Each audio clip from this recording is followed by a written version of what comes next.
হে WhatsApp guys, কেমন আছো সবাই? আশা করি সবাই খুব ভালো আছো। আমরা দুঃখিত গতকাল ভিডিও দিতে পারিনি। অ্যাকচুয়ালি হয়েছে কি, মাঝে মাঝে আমাদেরও ব্রেক লাগে, তাই না? তোমাদেরও ব্রেক দরকার, আমাদেরও ব্রেক দরকার। তো যাই হোক, তোমাদের নিশ্চয়ই মনে আছে যে লাস্ট এপিসোডে আমরা দেখেছিলাম যে তাকেমিচি আর নাওটো যখন তাইজোর সাথে দেখা করেছিল, ওইখান থেকে তাকেমিচি কিছু তথ্য পায়। আর ওই সময় ইনোপি এবং কোকো চলে আসে টোকিও মানজি বা টোমান গ্যাং এর কিছু পোলাপাইন নিয়ে। তো এই অবস্থায় তাইজু তাকেমিচি এবং নাওটোকে এখান থেকে পালাতে বলেছিল। তোরা যখন পালাচ্ছিল তখনই গলি থেকে কেউ বের হয়ে আসে এবং আমরা দেখতে পাই এটা কিসেকি ছিল। এবং কিসেকি যখন তাকেমিচির উপর শুট করে দেয় তখনই সেখানে নাওটো সামনে চলে আসে এবং তাকেমিচির জীবন বাঁচিয়ে নেয়। বাট নাওটোর শরীরে গুলিটা লেগে যায় এবং নিচে পড়ে যায়। আর আমরা দেখতে পাই কিসেকির সাথে কিন্তু ইজানাও ছিল। মানে এই সিরিজের খুবই নতুন একটা ক্যারেক্টার, বাট খুবই ডেঞ্জারাস এবং খুবই ইম্পর্টেন্ট একটা ক্যারেক্টারও। তো ইজানা ছিল এবং ইজানা তখন কিসাকিকে বলে যে নাওটো তো আমার শিকার ছিল, তুই নাওটোকে কেন মারলি? তো কিসাকি বলেছিল যে আমি তো তাকেমিচিকে মারতে চেয়েছিলাম, নাওটোর ভুলে গুলি লেগে গিয়েছে। তো এরপরে ইজানা অর্ডার দেয় যে তাকেমিচিকেও মেরে ফেলার, মানে তাকেমিচির বন্ধুকে অর্ডার দেয় মেরে ফেলার জন্য। তো ওকে এরপর গুলি করা হয়। আমরা দেখতে পাই যে নাওটো এবং তাকেমিচি দুজনেই তাদের শেষ নিঃশ্বাস ত্যাগ করছিল। আর শেষ নিঃশ্বাস ত্যাগ করার আগে, মানে মারা যাওয়ার আগে, নাওটো লাস্ট বারের মতো তাকেমিচির সাথে একবার হ্যান্ডশেক করে, বলে যে এটাই হয়তো আমাদের শেষ হ্যান্ডশেক। বাট তাকেমিচি তখন মনে মনে বলে যে এটা আমাদের শেষ হ্যান্ডশেক হবে না, আমি এবার অতীতে যেতে পারলে সবকিছু নিশ্চয়ই এবার চেঞ্জ করে আসবো। তো ওখান থেকেই কিন্তু গত পর্ব শেষ হয়ে গিয়েছিল। তো আজকে আমরা নতুন পর্ব দেখবো। তবে নতুন পর্ব স্টার্ট হওয়ার পূর্বে ছোট্ট একটা কমার্শিয়াল বিজ্ঞাপন থাকবে। বিজ্ঞাপনটা তোমরা স্কিপ করবে। কিভাবে স্কিপ করবে এটা তো তোমরা জানোই। যারা মোবাইলে দেখছো তারা যাবে হচ্ছে ডিসক্রিপশনে, এভাবে ডুরাশনে দেখতে পাবে। আর ওই ডুরাশনটায় ক্লিক করলে তুমি সরাসরি মূল ভিডিওতে যাবে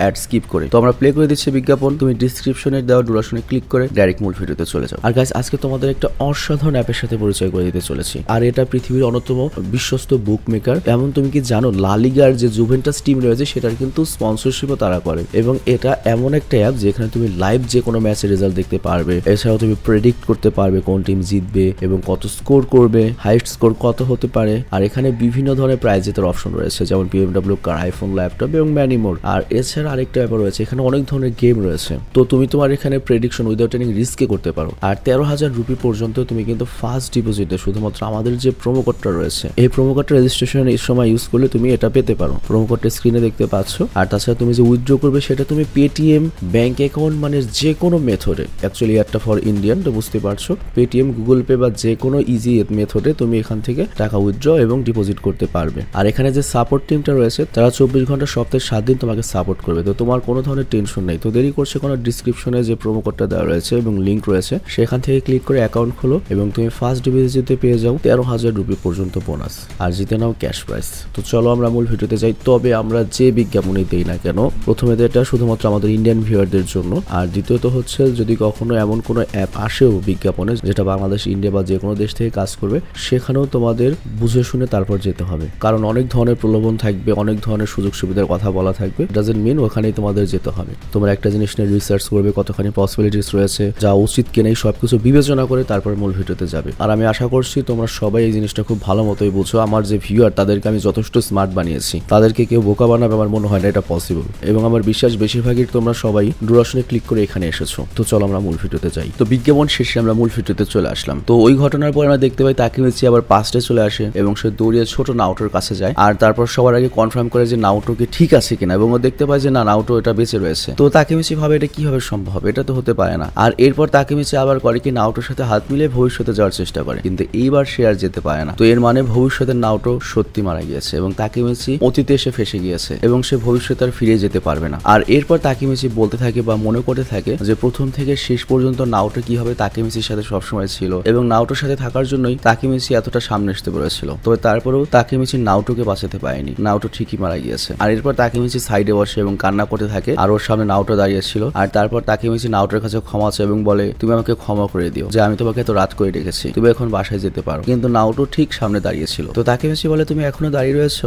আমি না তোমাকে বলেছি বাসায় ফিরে যেতে? তো নাওটো যখন যায় না তখন তাকেমিচি আবার বলে নাওটো তোমার কি মনে আছে যখন ভবিষ্যতে তোমার সাথে আমার দেখা হয়েছিল, আমরা জেনেছিলাম যে হিনাতা মারা গিয়েছে, আর আমি টাইম ট্রাভেল করে তারপর আবার অতীতে এসেছিলাম এবং বারবার ভবিষ্যৎকে চেঞ্জ করার চেষ্টা করেছি, কিন্তু আমার দুঃখ হচ্ছে যে আমি আর ভবিষ্যতে যেতে পারবো না, কারণ ভবিষ্যতে তুমি মৃত্যুবরণ করেছো। তো এখন আমি কি করব? আমাকে কি এখানে এমন কিছু করতে হবে যাতে ভবিষ্যতে আর কোনো ঝামেলা না হয় এবং নাওটো মারা না যায়? তো এইসব কথা চিন্তা করে তাকেমিচি অনেক ডিপ্রেশনে চলে যায়, ওর অনেক খারাপ লাগছিল। আর তখনই পেছন থেকে হিনাতা আসে এবং তাকেমিচিকে জড়িয়ে ধরে। আর তারপর হিনাতা তাকেমিচির পিঠের উপর মাথা রেখে বলে আই লাভ ইউ। তো তাকেমিচি অবাক হয়ে যায় এবং বলে তুমি কি সব শুনে ফেলেছো? হিনাতা বলে কি? তাকেমিচি বলে ওই যে ভবিষ্যৎ আর টাইম ট্রাভেলের কথা বলেছিলাম। তো হিনাতা তখন এই কথার উত্তর না দিয়ে জিজ্ঞাসা করে ভবিষ্যতে তোমার বয়স কত? তো তাকেমিচি এর উত্তরে বলে যে আমার বয়স 26। তো হিনাতা জিজ্ঞাসা করে করে, ভবিষ্যতে তুমি কি কখনো আমাকে প্রেমের প্রপোজ করেছিলে? তাকেমিচি বলে না, একবারও প্রপোজ করিনি। আসলে আমরা ভবিষ্যতে চিন্তা করছিলাম আমরা দুজন একসাথে বিয়ে করব। তো হিনাতা তখন বলে এটা কি কোনো প্রপোজাল ছিল? তাকেমিচি বলে হ্যাঁ, এটা একটা বিয়ের প্রপোজাল ছিল। তো হিনাতা তখন বলে তাহলে এখন আমি খুশি খুশি মরতে পারবো, কোনো সমস্যা নেই। বাট এই কথা শুনে তাকেমিচি কান্না করে দেয় এবং ইমোশনাল হয়ে যায়। আর এরপর আমরা দেখতে পাই সারা রাত ওরা ওখানে ছিল, সকাল হয়ে যায় এবং হিনাতা সেখান থেকে চলে যেতে শুরু করে। আর তখন তাকেমিচি আবারও হিনাতাকে জিজ্ঞাসা করে তুমি কি ওই সব কথা শুনে ফেলেছো, ওই ভবিষ্যৎ টাইম ট্রাভেলের কথা? তখন হিনাতা বলে আমি কিছুই শুনিনি, বাই বাই। আর এই কথা বলে হিনাতা চলে যায়। তো যাই হোক, হিনাতা তো চলে যায়, বাট তাকেমিচি হিনাতার এই কথা শুনে অনেক বেশি মোটিভেটেড হয়ে যায় এবং তাকেমিচি ভাবে তাকে অনেক কিছু করতে হবে। তবে ভবিষ্যৎ থেকে তাকেমিচির একটা লাভ হয়েছে, সেটা হচ্ছে তাদের আসল শত্রু এখন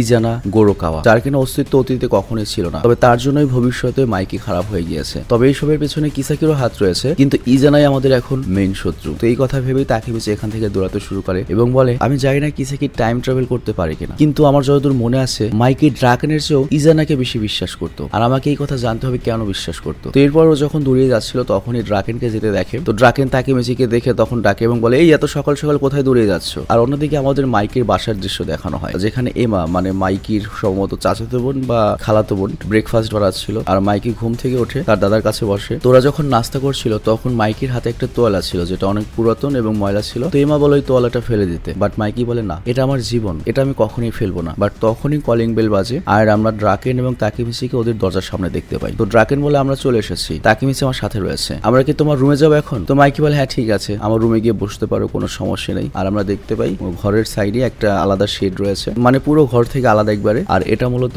মাইকিরই ঘর, কিন্তু ড্রাকেন বলে এটা মাইকির বড় ভাই শিনোচিরোর শেড ছিল এবং সে পুরো দিন বাইকের কাজ করতো এবং আমরা পুরো দিন তাকে বসে বসে দেখতাম। ওর এই কাজ দেখতে আমরা কখনোই বোরিং হতাম না। তো এরপর তাকেমিচি যখন ভেতরে ঢুকে সে অবাক হয়ে যায়, মানে এই পুরো জায়গাটা অনেক ম্যাচুইড টাইপের ছিল, মানে গোছানো গাছানো অন্যরকম ছিল। তো একটু পরে মাইকি সেখানে আসে এবং বলে এখানে শুধুমাত্র বেডটা আমার, আর বাকি সবকিছু আমার বড় ভাই শিনিচিরোর। আমি শিওর নই নামটা সঠিক বলতে পেরেছি কিনা, বাট নামে ভুল হলে তোমরা ওটা ক্ষমা করবে আর কি। তো যাই হোক, এখানে আমরা দেখতে পাই মাইকের চুল এলোমেলো, তো এই জন্য ড্রাকেন করে কি মাইকের চুল ঠিক করে দেয়। তো এখানে একটা কথা বলি, ওদের যে ফ্রেন্ডশিপ, সিরিয়াসলি ফ্রেন্ডশিপ দেখলে খুব হিংসা হয়। এরকম একটা ফ্রেন্ড লাইফে থাকা খুবই জরুরি, বাট বর্তমানে এমন দিনকাল পড়ছে ভাই, ছেলে ছেলে বেশি ফ্রেন্ডশিপ হলেও সমস্যা, মানুষ সন্দেহ করা শুরু করবে এবং ভবিষ্যতে 10-15 বছর পরে এমন অবস্থা হবে দুইটা বন্ধু যদি একসাথে হাঁটা চলাফেরা করে মানুষ ওদেরকে গিয়ে বলবে সিরিয়াসলি এত সুন্দর একটা সম্পর্ক এই শালার সমকামীরা নষ্ট করে দিচ্ছে আর কি। তো যাই হোক, এরপর তাকেমিচি ইজানার ব্যাপারে জানতে চায় আর ড্রাকেন এটার উত্তরে বলে যে ও টেনজু গ্যাং এর লিডার, এত দূরই আমি জানি। আর এরপর ড্রাকেন আরো বলে যে তাকেমিচি আমি তোমাকে আরো কিছু বলতে চাই। কি মাইকি বলবো? মাইকি বলে ঠিক আছে বলে দাও। তো ড্রাকেন বলে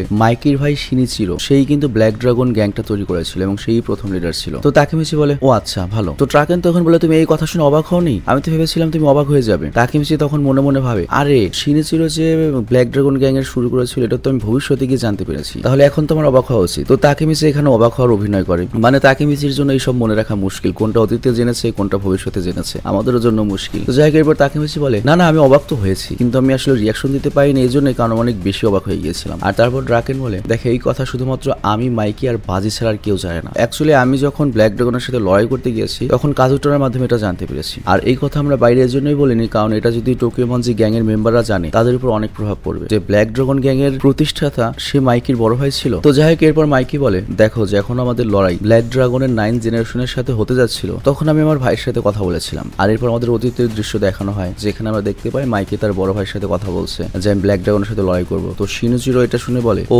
তার মানে তুমি ব্ল্যাক ড্রাগনের সাথে লড়াই করবে, কিন্তু এটা কি ঠিক হবে? তবে হ্যাঁ, ব্ল্যাক ড্রাগন আগের মতো নেই, ব্ল্যাক ড্রাগন এখন পুরো শয়তান হয়ে গিয়েছে, কারণ 8 নম্বর যে লিডারটা ছিল সে পুরো ব্ল্যাক ড্রাগনকে চেঞ্জ করে দিয়েছে। তুমি যা চাও করতে পারো। আর তাছাড়া মাইকি আমি তোমার জন্য ব্ল্যাক ড্রাগন গ্যাং ছেড়ে দিয়েছিলাম, মানে এখানে ব্ল্যাক ড্রাগন গ্যাং কিন্তু শিনিচিরো ছেড়েছিল তার ছোট ভাইয়ের জন্য, মাইকির জন্য, যাতে মাইকি ব্ল্যাক ড্রাগন গ্যাং এর লিডার হতে পারে। কিন্তু 8ম জেনারেশনে ইজা নামে যে লোকটা এসেছিল আর কি লিডার হিসাবে ব্ল্যাক ড্রাগনের, সেই মূলত ব্ল্যাক ড্রাগনকে এত চেঞ্জ করে দেয় যে পুরো ব্ল্যাক ড্রাগন মাইকির বড় ভাইয়ের আন্ডার থেকে চলে যায় এবং পুরো শয়তান হয়ে যায়। আর তখনই এমা আসে চা নিয়ে, আর তখন তাকেমিচি মাইকিকে জিজ্ঞাসা করে এটার মানে হচ্ছে তুমি আগে থেকেই ইজানার নাম শুনেছিলে, ইজানাকে চিনতে? এমা তখন বলে ইজানাকে কেন চিনবে না, ও তো সম্পর্কে আমার বড় ভাই লাগে। তো এই কথা শুনে ওরা সবাই অবাক হয়ে যায়, কি তোমার বড় ভাই? এমা বলে হ্যাঁ, এই কথা তো আমি আগেও বলেছি, আমার বড় ভাই ইজানা গোরোকাওয়া। তো ওরা সবাই চিন্তায় পড়ে যায় আর আমাদের অতীতের দৃশ্য দেখানো হয়। তো সেখানে এমা খুব ছোট ছিল এবং ইজানার বড় ভাই। তো এরপর এমা বাস্তবে আবার বলে যে আমি তোমাকে 100 বার বলেছি মাইকি যে ও আমার হাফ ব্রাদার, তুমি যাও না। তো এই কথা দ্বারা হয়তো এটা বুঝিয়েছে এমার হয়তো সৎ ভাই হতে পারে ইজানা, আপন ভাই না, হয়তো সৎ ভাই, তো সেই হিসেবে ভাই আর কি। আর তারপর এমা আরো বলে যেহেতু ও আমার ভাই সেই হিসেবে মাইকি ও তো তোমারও ভাই। তো এরপর তাকেমিচি আবার এমাকে জিজ্ঞাসা করে তোমার কি তার ব্যাপারে কিছু মনে আছে? এমা বলে আমার যতদূর মনে আছে সে মাইকির বড় ভাই শিনিচিরোর সাথে অনেক বেশি ক্লোজ ছিল। আর তারপর এমা একটা বক্স নিয়ে আসে, আর এই বক্সের মধ্যে মূলত শিনিচিরোর অনেক জিনিস রাখা ছিল, আর এই বক্সের মধ্যে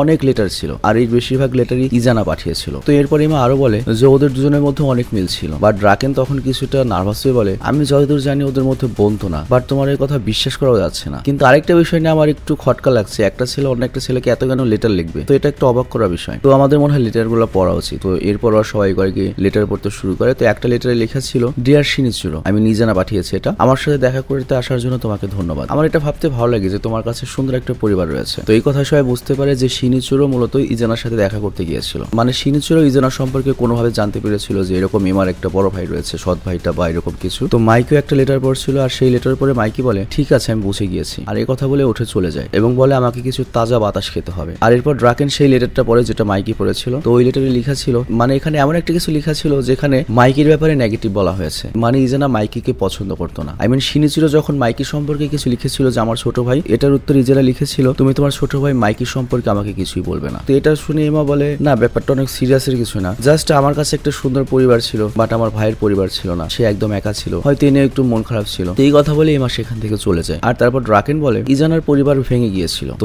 এমা পরিবার পেলেও ইজানার কখনোই পরিবার পায়নি, বাট শিনিচিরো প্রথম মানুষ ছিল যে ওর সাথে দেখা করতে গিয়েছিল, এবং শিনিচিরো ইজানাকে অনেক সাপোর্ট করেছে। তবে শিনিচিরো সবসময় তার ছোট ভাই মাইকির ব্যাপারে চিন্তা করতো। তো তাকেমিচি তখন বলে এটা তো ঠিক আছে, বাট ইজানা ব্ল্যাক ড্রাগন গ্যাং এর উপর কিভাবে কন্ট্রোল করতে পারে, যেখানে শিনিচিরো তার ভাই মাইকির জন্য এই গ্যাংটা রেখেছিল, এটাও কিভাবে নিতে পারে। তো এখানে ড্রাকেন বলে যে দেখো ইজানা শিনিচিরোর সাথে অনেক বেশি ক্লোজ ছিল, তো হতে পারে সে মাইকির ব্যাপারে জেলাস ফিল করতো যে মাইকির জায়গায় কেন আমি থাকলাম না, মাইকির যে শিনিচিরোর মতো একটা বড় ভাই রয়েছে এরকম একটা বড় ভাই কেন আমার নেই। আর তারপর ড্রাকেন আরো বলে ব্ল্যাক ড্রাগনের 9 জেনারেশনের যে লিডার ছিল যার নাম হচ্ছে শিওন মাডারামে, সে আমাদেরকে লড়াইয়ের আগে বলেছিল যে 8ম জেনারেশনের যে লিডার ছিল তারা তাদের ইচ্ছাটা পূরণ করবে। তার মানে ইজানার অনেক আগে থেকে স্বপ্ন ছিল সে মাইকি এবং টোকিও মানজি গ্যাংকে একদম শেষ করে ফেলবে। তো এটাই তাদের মেন উদ্দেশ্য। আর সেই হিসেবে ইজানা এখন নিজের অনেক বড় একটা গ্যাং বানিয়ে ফেলেছে টেনজি নামে, এবং সে তার পুরো প্ল্যান মাফিক অ্যাকশনে নেমে গিয়েছে মাইকিকে হারানোর জন্য। তো যাই হোক এটা জানার পরে তাকেমিচি করে কি নিজের বাসায় চলে আসে যেখানে চিফুও ছিল। তো তাকেমিচি চিফুকে সবকিছু খুলে বলে যে এই কাহিনী, আর এর সাথে এটাও বলে যে চিফু আমি তোমাকে অনেক বিশ্বাস করি, আর এই কারণে আমি তোমাকে সব কথা বললাম, কিন্তু এখন থেকে আমি যা সামনে কাজ করবো সব একা করবো, কারণ আমি ভবিষ্যতে আর যেতে পারবো না। তো আমি চাই আমি সব আমার কাজ হিসাব মতো আমি করবো, আর আমি তোমাকে এই সবকিছুর মধ্যে জড়াতে চাই না। তো আর তুমি নিজেও জানো টেনজু এবং টোমানের মধ্যে একটা লড়াই হতে চলেছে, এবং এই লড়াইতে টোমান যদি হেরে যায় তাহলে মাইকি একা হয়ে পড়বে, এবং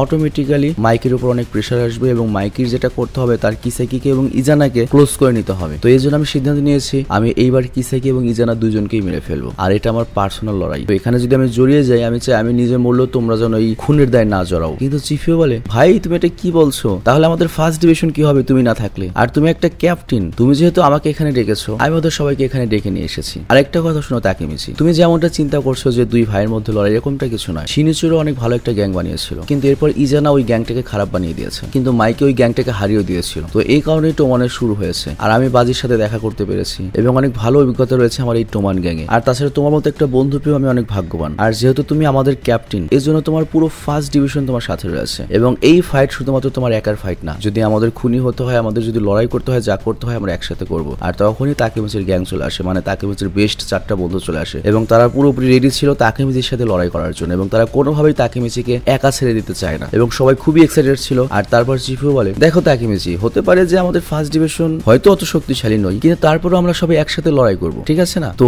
এই যে দৃশ্যটা এই দৃশ্য দেখে কিন্তু ভাই আমার কাছে একটু হিংসা লাগছে, কি একটা ফ্রেন্ডশিপ ওদের। আর চিফিও কিন্তু one of the best supporting character এই পুরো সিরিজের। সিরিয়াসলি যদি বেস্ট সাপোর্টিং ক্যারেক্টার বলো তাহলে ড্রাকেন আর চিফিওর মধ্যে হয়তো ভোটাভুটি হবে, ড্রাকেন ভোট বেশি হবে এই জন্য কারণ ড্রাকেন বড় ক্যারেক্টার, বাট ছোট সাইড ক্যারেক্টার হিসেবে চিফিওর ক্যারেক্টারটাও কিন্তু অনেক বেশি গুরুত্বপূর্ণ, এবং যে কেউ চিফিওর মতো একটা বেস্ট ফ্রেন্ড চাইবে তার লাইফে। তো যাই হোক ওরা যখন কথা বলছে কি করবে না করবে তখনই নিচে থেকে একটা লোক আসে এবং বলে তোমাকে ডেকেছে তাকেমিচি। আর এরপর আমরা দেখতে পাই গাড়িতে টোমানের ড্রেস পরে একজন লোক রয়েছে, আর তখন সেখানে তাকেমিচি নিচে আসে এবং দেখতে পাই গাড়ির ভেতরে 5ম ডিভিশনের ক্যাপ্টেন মুচি বসে রয়েছে, বাট এটা কিন্তু টেনজু গ্যাং এর মুচিজু কিনা আমি নিশ্চিত নই, এটা তোমরা কমেন্টে বলে দিও। জাস্ট এখানে ওর নাম মুচি আর কি, এটা কি সেম ওই টেনজু গ্যাং এর মুচি যে টোমানের ড্রেস পরে এসেছে না অ্যাকচুয়ালি টোকিও মানজি গ্যাং এর মুচি, এটা আমাকে একটু জানিও আর কি, কারণ আমি একটু কনফিউজড। তো যাই হোক এখানে 5 নম্বর ডিভিশনের ক্যাপ্টেন সহ তার সকল মেম্বার এসেছিল, এবং তারা সবাই মিলে করে কি তাকেমিচির পুরো গ্যাং মেম্বারদের ঘেরাও করে ফেলে এবং মোটামুটি মার ধরার চেষ্টা করে। আর মুচি এরপর বের হয় এবং তাকেমিচিকে ঘুষি মারতে শুরু করে এবং মার দিতে দিতে বলে ইজানা